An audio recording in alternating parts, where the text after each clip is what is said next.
Okay, so first of all, I just want to thank the organisers of Teams Fest for the opportunity to talk about this. This is something that is really close to my heart in terms of actually getting under the skin and into the weeds of helping people to really get the most out of Teams and really getting personal with them, essentially.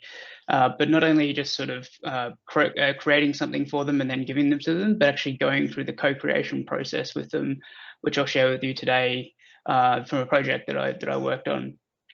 So a bit of context before we get into things. So my role at Accenture is in our Microsoft Business Group. And what I do is I work with our clients to understand what their business ambitions, their goals, their challenges, problems are, and what the next step looks like along those in terms of the business case and the roadmap, but then what elements of the Microsoft Intelligent Cloud and Intelligent Edge are placed on that roadmap to help them bring those business realizations to life. I've spent my entire career within the Microsoft Modern Work space and everything back to Live Communication Server 2005. I kind of grew up with all the different iterations of Microsoft's comms and collaboration products through the years to now into Microsoft Teams. And I was a Microsoft MVP from 2012 to about 2017, 2018, and had a lot of really great experience there doing a lot of blogging, public speaking, presented at Microsoft Tech Ed when it was still called that a number of times, as well as Microsoft Ignite in Australia. As you can tell from the accent, I'm not a native Brit based here in the UK right now. I was also the founder of the Microsoft UC User Group London, which is still running now, and Tom Arbuthnot, who presented earlier today, is heavily involved in that, and also the Sydney UC User Group. But in terms of what I'll talk about today, this is all real-world experience based on a process that I created and followed on a 3-month adoption project with a client based in New York City. So this happened probably about 12 to 18 months ago now. And what they wanted to do was they wanted to find out things that were going to get really sticky with their users and to start to drive really organic adoption and things that were going to be sustainable over time. So it wasn't then just something that was rolled out by IT, but something that people were really asking for and that they would be able to run with themselves. And that really brings me into just setting the stage here. So if you imagine what the kind of holy grail would be like if Teams adoption was absolutely organic, and what I've put here is kind of 2 different dimensions of characteristics of high adoption and characteristics of low adoption. So in order to achieve that organic adoption of Microsoft Teams, ideally you want people to be in the mindset of actually challenging their ways of working and thinking about what kind of work that they do and how they could be doing things better and not really embrace just sort of doing things the way they've always been. And that there's some demand coming through to actually learn more about what's possible with the tools and how they could continue to evolve and innovate in the way that they work. And there's more of that sort of learn it all culture within the organization. And they want to learn about what Microsoft 365 has within it and how they could do more things with SharePoint or more things with To-Do and Planner and those kind of characteristics. And once you start to hear those signals coming through from the organization, that's like a really good characteristic for high adoption. And also one outcome of high adoption is you get these network effects happening. So particularly with Teams being a collaboration tool is once 1 or 2 or 3 people have a really good experience, then they bring more people into that, either by just word of mouth spreading of that or that they actually have a need to collaborate. And so people get added into a team and they get a link sent to them to a document, or they get invited into a meeting and then they have a really great experience and then they get on board and they use that for their needs going forward as well. And then finally, a characteristic of high adoption is really that the training is work relevant to them. And it's not something like generic training on the right-hand side, which is a characteristic of low adoption. So rather than in the generic training, I'd really describe as here is Microsoft Teams, here is how you set up a chat, here is what a team is, here is what a channel is, and here's how you set up a meeting. And it's very feature and function and product type training, because for a user that it doesn't really resonate with them in terms of actually the work that they do on a daily basis. And so what that results in is things like a neutral reputation. So people are a little bit kind of, neither good, neither bad about Teams, but, it hasn't really seen what it means to them in terms of actually improving the way that they work. So the value is unknown to them as well, and that results in that low adoption because they just haven't really seen what's in it for them. Another hallmark of this as well is a culture that's really about maintaining the status quo. So if an organization is not really looking to kind of really challenge and look at what's possible, that's when you'll see this sort of we've always done it this way, results in low adoption. And then finally, if it's perceived as another app that's pushed out by IT, then that's the kind of thing that is not always going to tip the balance, and it's going to not really realize in high adoption that we want it to be, really, because organic adoption is really what we want to go for here, because ourselves as sort of evangelists and like IT professionals, we've only got so many hours in the day, really. So we need to be able to scale our capability somehow, and that's by really making it as organic as possible across the organization. So what I'm going to share with you today is a bit of a 5-step recipe that I've created for unlocking these personal experiences with the work that people do every day. And this is the exact process that I ran with this client during their project that I co-created with them to kind of with the sponsor that I was working with from their IT department. And they had a very kind of like really active global collaboration team. They really wanted to help people improve the way that they worked. And so we put this process together, which was pretty successful in the end. And I'll share some of the results once we get through the process to give you a bit of a feel of how it all pans. But it starts with really recruiting the trailblazers and the people that are looking to make that change and embrace something new. It starts with then also learning about their world of work, really empathetic about what it is they do in their day-to-day job, who they work with, what type of documents and data that they work with, and what some of their friction and problems are that they have in the work that they do every day. And then once we understand that, then we move into this process of co-creating their team's experience with them. And I'll go into a bit more detail about what that looks like, but this is really when the magic starts to happen and the kind of light bulb moments happen with people. And then you start to launch it with the team lead and really start to actually get into the weeds with people. And the team lead is so important here in terms of the way you run the change management and the communication with people as well. And I'll give some more insight into that. And then finally, delivering that tailored training that I talked about that's really contextual, and then providing the go live support that people need to continue to grow their knowledge and capability, and then ultimately become self-sufficient and turn into advocates after that as well. Okay, so onto our first step of recruiting our trailblazers. So this is really finding the tribe of people that are the innovators in the organization. So putting the word out for people that are really like unhappy with the way that their team gets work done today.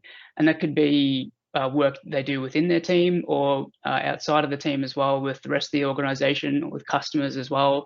And these are typically hallmarks like we keep sending files to each other over email, and I get a version 1, a version 1.1, a version 1.1 draft, JM edit, and then nobody knows what the final version is, right? This is something that's kind of plagued us for years and years, and we can finally obviously solve that with Office 365 and Teams at the heart of it.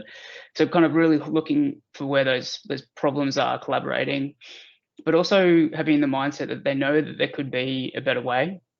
So they've come to the realization, we've got some issues collaborating, there should be a better way. What have we got available to us? And how could somebody who's a bit of a subject matter expert help us get there and get to that nirvana and that future vision of working in a more enhanced and enlightened way?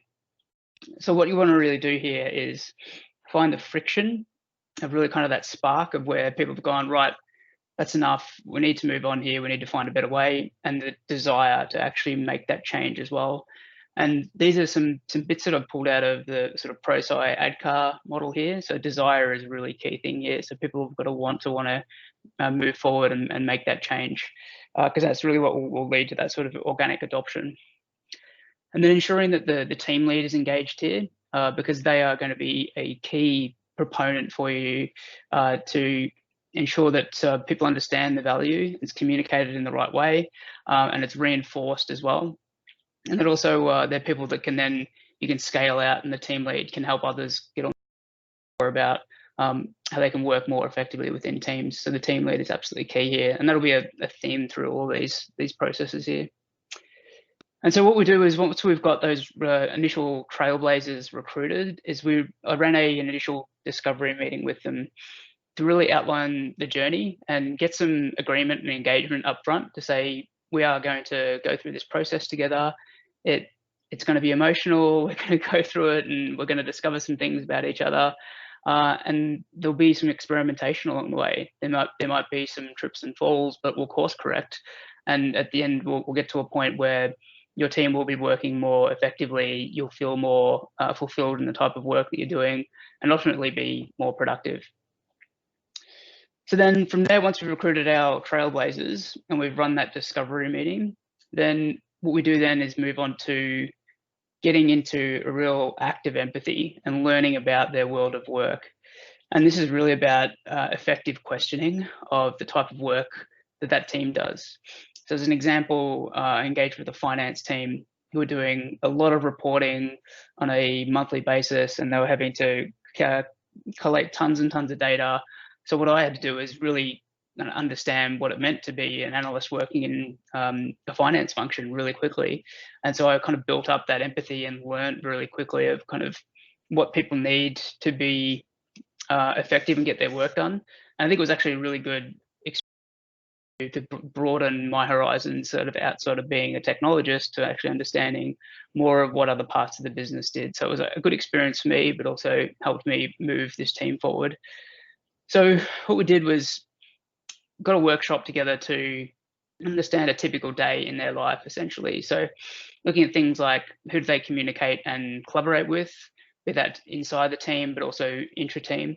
And when we say communicate and collaborate, I mean any kind of emails that go back and forth, any kind of like in-person type meetings as well, pre-COVID, obviously.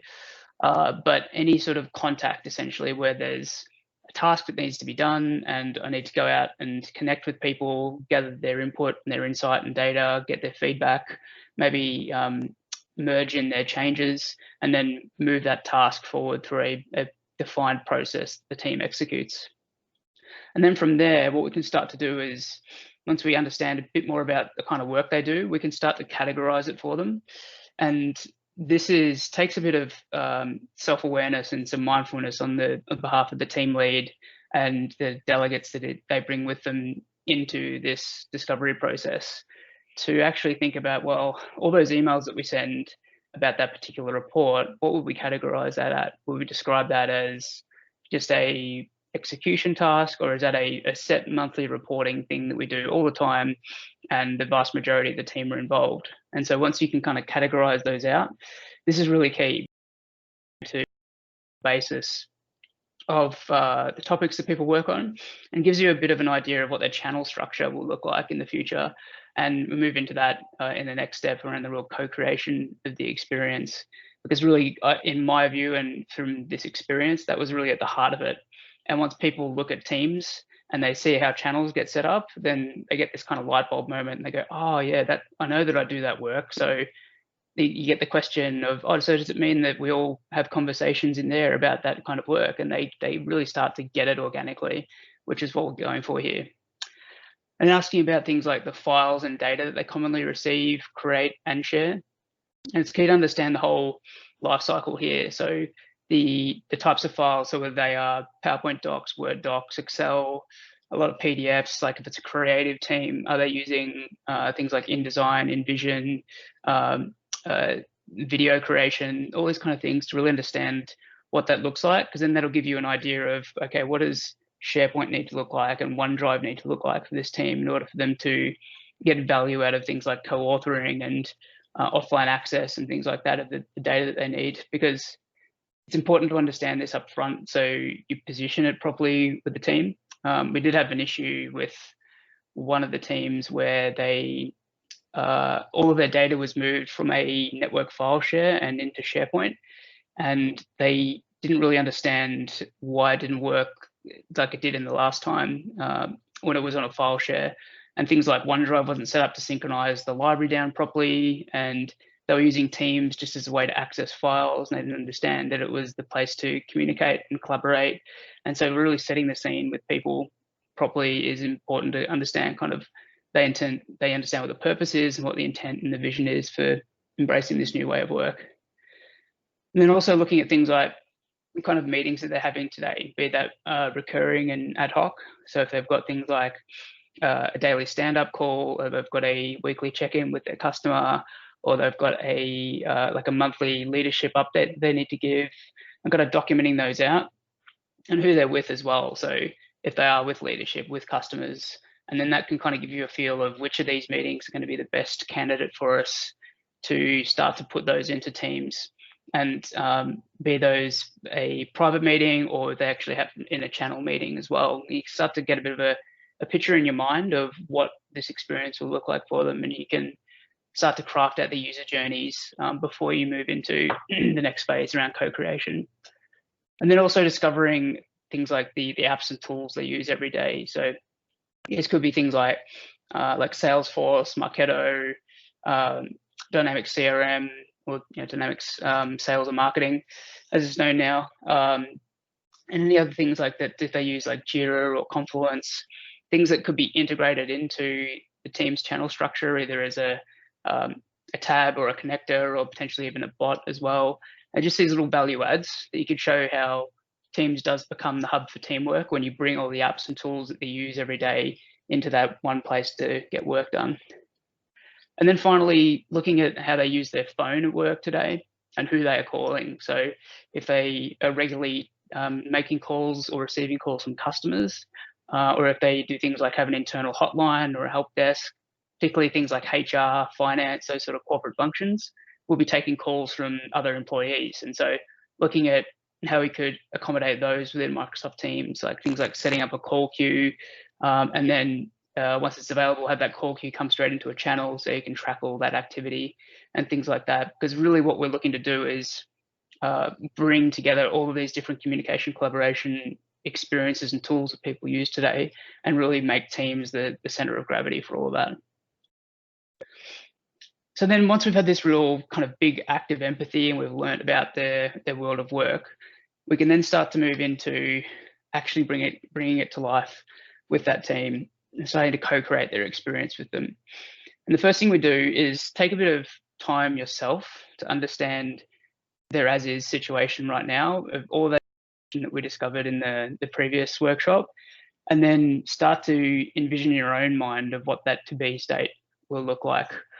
Because there is a bit of facilitation required as part of this step to get everybody together into the one online meeting and actually start to move things forward and show them what that future is going to look like. So what to do is together pull up a whiteboard, whether it's Microsoft Whiteboard or any other your preferred tools, and then actually start to sketch out that proposed team structure. So think about what the name of the team is going to look like, who the owners will be, what some of the policies or settings will be on that team. Also take into consideration that sometimes teams will have like an existing Office 365 group that you may want to convert into a team as well. I definitely had that with one of the teams we worked with, and we kind of gave them a new lease of life on that O365 group. And then start to look at, okay, what's our structure going to be here, and what are the names of our channels going to be? So from that previous step, you categorize the type of work that they did, and then you can agree with them that we've got these 5 or 6 categories of work, and then start to look through, okay, channel A will be social media, channel B will be all about broadcast media, something like this, and then start to get some buy-in, and you'll notice the expressions from people in the meeting that resonates with them, or they might say like, oh, actually we call this something different. So using their language to make the channel structure really reflective of the kind of work that they do every day, so it becomes really organic and really personal for them when they use it for the first time. So then when you've got a proposed team structure put together with the people in the workshop, use a test tenant to actually create the channel structure, app portfolio, and the user journeys together. So actually bringing it to life for them right before their eyes, so they can start to look at it and go, yeah, this looks really good. I can see us getting some value out of this now. And we would have conversations about payroll within that channel, and we'd start to put all our data into there and start to all work and co-author in one space. And it starts to get them really excited about it, and they get really positive. And they're like, yeah, we can't wait to get started with this. And so you can get a lot of demand come through quite quickly from people once they start to envision what the future looks like. There are some options here as well in terms of where you set this up. You could use like a Microsoft like a customer immersion experience or something like that if that's your preferred way, or a potentially production tenant if that's the way that they wanted to go as well. But then that kind of brings on to the next step here. So once you've really co-created it in a conceptual way, then it's really the time to make it real with them and get into what this will look like. So it's important when you do this that we launch it with the team lead, because they will be the preferred communicator for that team. When they make them known that it's ready to launch, then they're more likely to listen intently to the reasons why and actually experiment and make that change. So recruit that team lead to communicate the launch to the team. That's a really key step of step 4. So when you've got that set up, then you can start to generate that excitement from the rest of the team. And then you as a facilitator, set up the new team structure for them that you co-created within step 3, and make sure you make the lead and at least 2 other people owners of the team. And then don't you invite their list of team members, have them actually invite their teammates into that team. Because then that way, when they get the email or the notification in Teams, they get it from somebody familiar to say, oh, my team lead, Tom, has just invited me to this new team structure. So they're more likely to click into it and be like, oh, okay, look, what's he set up here, and actually explore and experiment in that way. And also, when it comes to getting the training set up for this team, because we want to really ease them into this experience, have the team lead send out those training invitations. And I'll talk a bit later on, streamline and automate this process a bit and do it on behalf of, but it's another preferred communicator tactic to use here to ensure that the training invitations are accepted and then people attend that training, because it's really, really important to get started really effectively. Okay, so we've gone ahead and we've launched it. We've made it real for them. Their team structure's set up.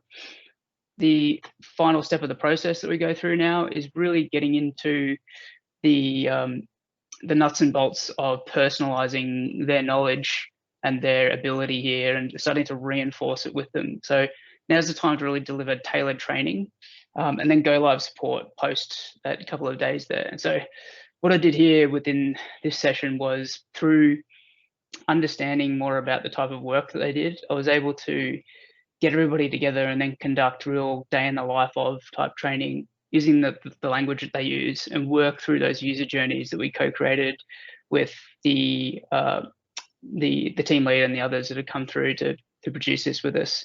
And so what I did was I would start up with Outlook and be presenting into the meeting with all the training attendees and say, okay, I've got this email from Bob as an example, and I need to get back to him with a response on this.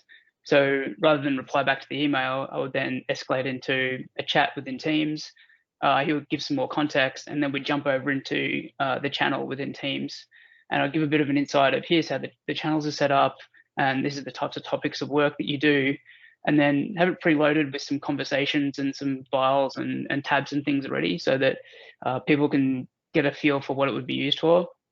But then actually start to kind of walk through what a day in the life of looks like with that person. So I'd start having a conversation within the channel with them, and then start to co-author a document together, reach agreement on the expected state of that document, and then I'd actually get a reminder for a meeting from Outlook. So what I do then is I join into the Teams meeting and then have 3 or 4 people already in that meeting, and just demonstrate how easy it was to turn on video, to share my screen, to set up a background, and really just kind of show how frictionless it is to kind of escalate into different modalities of Microsoft Teams, and then show them how they can kind of come in and out and bring up a file from OneDrive or from SharePoint into the meeting.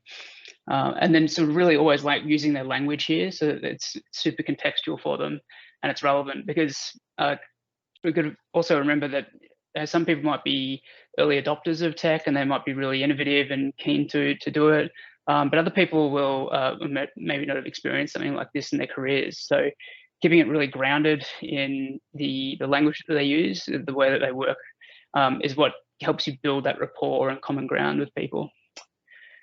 So once they've had their training and they've come away from that, you get a sense that they feel confident. Actually have a look at the team probably the day after and then every day also, and make sure there's some activity being generated within the team, because you want to see some new conversations taking place, some files being shared and worked on, and some meetings occurring ideally, just to give you a sense that people have kind of got off on the right start and they're actually getting used to it themselves and using it off their own bat. And then check in with them probably 3 days after that training session, just to get a bit of an idea and some feedback on A, how the training went, if it was helpful and really hit the mark, and then B, how it's all going for them. So do they need any help with any particular features or capabilities? If you don't see any activity happening in the team, maybe kind of ask them if there's any blockers or challenges there. With one team, I didn't see the activity that I would have expected to see post training. So I asked them about it, and they actually had some org changes within their team that just meant that they need to take care of that first before they could go back onto more kind of business as usual tasks within teams. So there's always generally some genuine reasons behind these kind of things, but this is your opportunity to sort of flesh that out and see how it's going and if it's relevant. And then also check in each week for a month as well. So I mean, in a traditional sense, if we'd go live with a new app, we'd do a bit of floor walking usually. Like if you'd cut over from a different phone system or a different app onto Microsoft Teams, you would go around and visit people at their desks, which obviously we're not doing now with everybody working from home. So it's kind of setting up that cadence with them to have a bit of a check-in, send them an IM, give them a call, just see how it's going, and just making sure that they've got all the support they need, and if there's any help you can provide. And that could be, oh, sorry, that's my doorbell going off. You heard that in the background. It could be maybe just running a bit of a different context training with them, or it could be just sending them some links to some videos or some additional help like that, just to give them a feel and kind of make sure that they're on the right way. Okay, so that's our 5-step process. What I also want to share with you now is how you can manage all of this with Microsoft 365. Because as the evangelists of modern work, we really want to be able to drink our own champagne here, and kind of show what the capability and the potential is. So what I did is, as we had probably 5 or 6 teams going through this process, I needed a way to be able to track where they were and what stage they were at. So the planner board was perfect for this, because I could show that finance operations were at stage 1, but HR were at stage 3 already. So I needed to prepare them for stage 4 and then think about what their training was going to be. So it kind of really helped me visualize of where teams are at. But also I could give visibility to my sponsors and other parts of the client as well, of kind of where those teams are up to. So it's a really good accountability tool to use. Also using Microsoft Forms for the training sign up.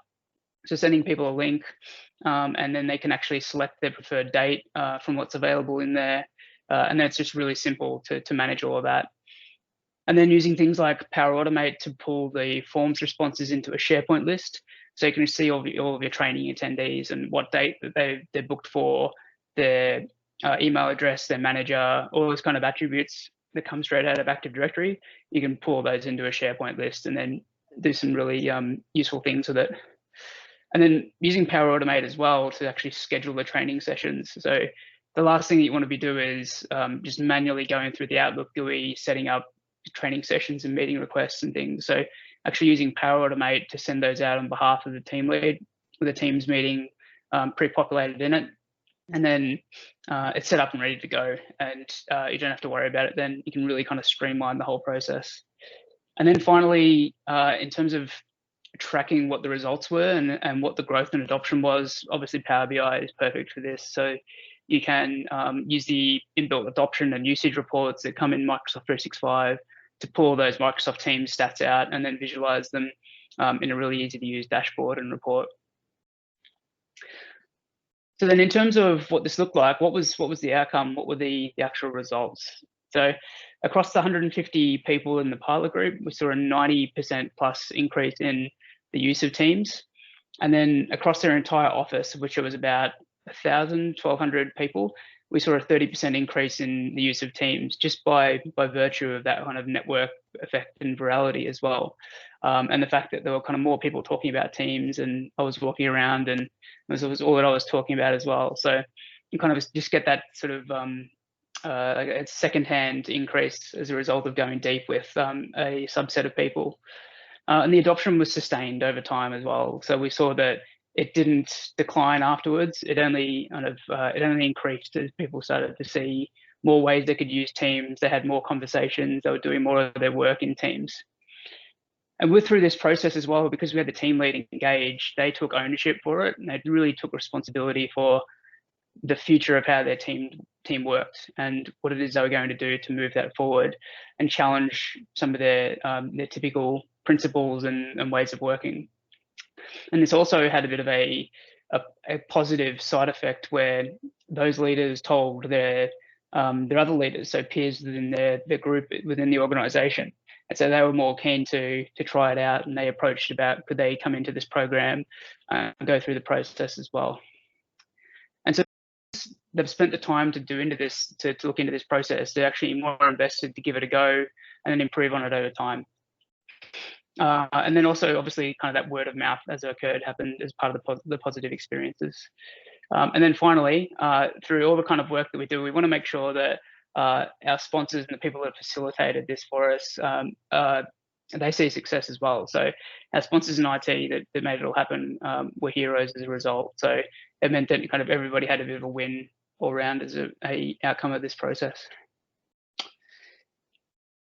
Cool. So that's everything in the process I wanted to share about. I'll open up the session to any questions.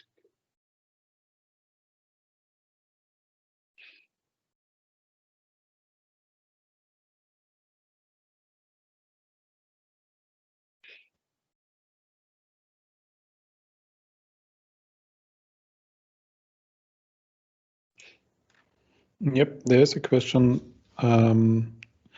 Any suggestions for a situation when the boss is supportive of the whole idea of change, but doesn't really want to get involved in the learning process?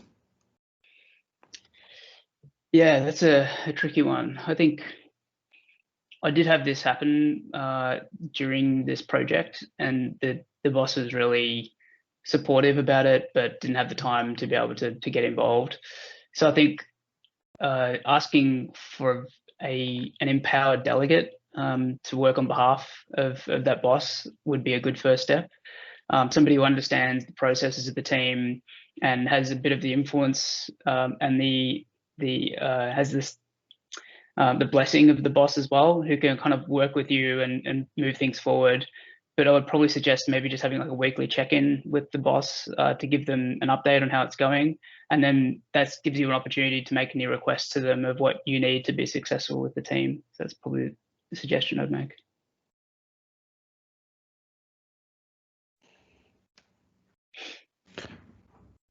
Yep, that's also something I've had a same experience. So some bosses or sponsors are not willing to be in the first row, don't want to show their presence, but it helps a lot for the project. So it's really important to get them involved, to trigger them and explain why it's important to get them into the project. Another question was, what obstacles did you see in rolling out this in Teams? I think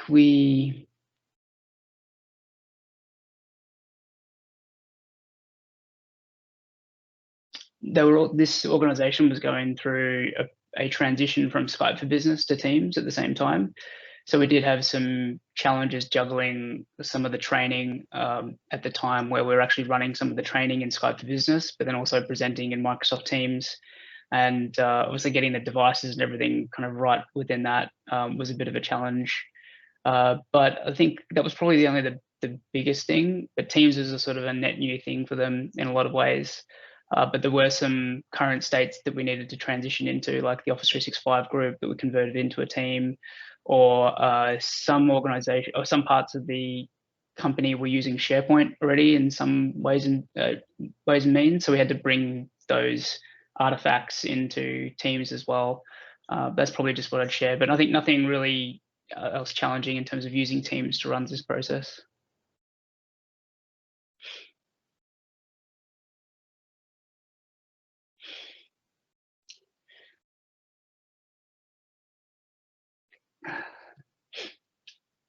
Okay, if there's not any follow questions, I will jump onto the final slide here. So thanks a lot for coming, everybody. I really appreciate it. And it's great to speak to you about this and something that I'm really passionate about and is close to my heart. Please rate my session if you get an opportunity to, and share your experience on social media. And if you'd like, you can follow me on Twitter at Justin Morris without the N. But that's all for me. Thank you very much for joining, and I hope you have a rest of the day at Teams Fest.